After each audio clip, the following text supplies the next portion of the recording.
काही जिहाद्यांच्या नजरेत खटकून तुम्ही कमीत कमी हिंदू धर्म वाचवण्यासाठी त्यांच्या पाठीमागे तरी उभे राहा, समर्थन तर करा.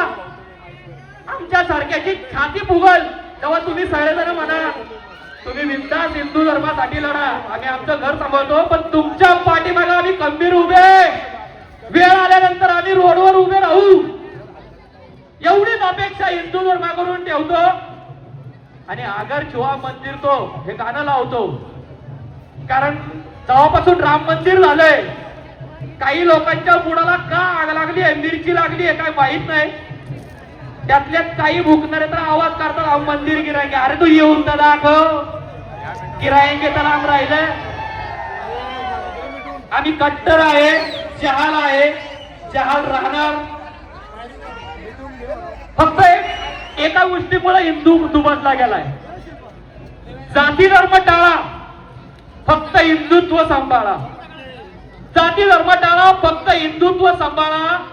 कारण या जिहाद्यांना पळवून लावण्यासाठी, आणि हम कट्टर हिंदू आहे आणि हिंदू धर्म कुठे जाणार नाही, संपणार नाही, संपून देणार नाही, हा मेसेज देण्यासाठी एकटीच गोष्ट आहे. हीच गोष्ट फक्त वास आहे, जाती धर्म सोडा आणि हिंदू धर्म सांभाळा. बोला जय श्रीराम. एवढा कसा पाडला राव, थोडा तरी फरक पडू द्या. जय श्रीरामची घोषणा जोरात येऊ द्या. बोला जय जय श्रीराम, जय जय श्रीराम.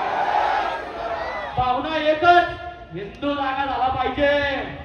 माझ्या हिंदू कुठे कोणी वाटल्या डचणी बघला पाहिजे. माझी माता वाहिना रोडनी चालली ना, तर प्रत्येकाने म्हणलं पाहिजे भागो भागो हिंदू की करणे आई.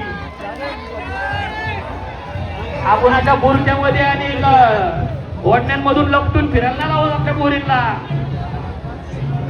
आई जिजाऊ झाशीच्या राणी आहेत त्या.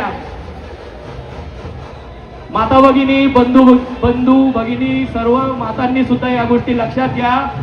पुढचा येणारा संकट ओळखून घ्या आणि आपल्या मुलांना मुलींना हिंदू संस्कृती जपण्यासाठी आणि आपली ताकद वाढवण्यासाठी ज्ञान द्या. बोलण्यासारखं भरपूर काही आहे, पण परत आता याच्यात व्हिडिओ व्हायरल होतील आणि काही जण फुकणारी माझ्याच कमेंट बॉक्स मध्ये येऊन हागायला चालू करतील. काय घेणं ना देणं नाही, समोर यायची तर ताकद नाही, कुठून तरी फेक अकाउंट बनवायचे आणि कमेंट बॉक्स मध्ये येऊन चालू करायचं. तुम्ही आहे ना सगळे, कमेंटला उत्तर कमेंट मध्ये. जय श्रीराम. आणि जेव्हा रोडवर दाखवायची वेळी तेव्हा रोडची ताकद रोडवर.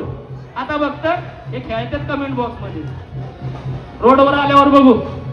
बोला जय श्रीराम, जय जय श्रीराम. अगर छुआ मंदिर तो डीजे.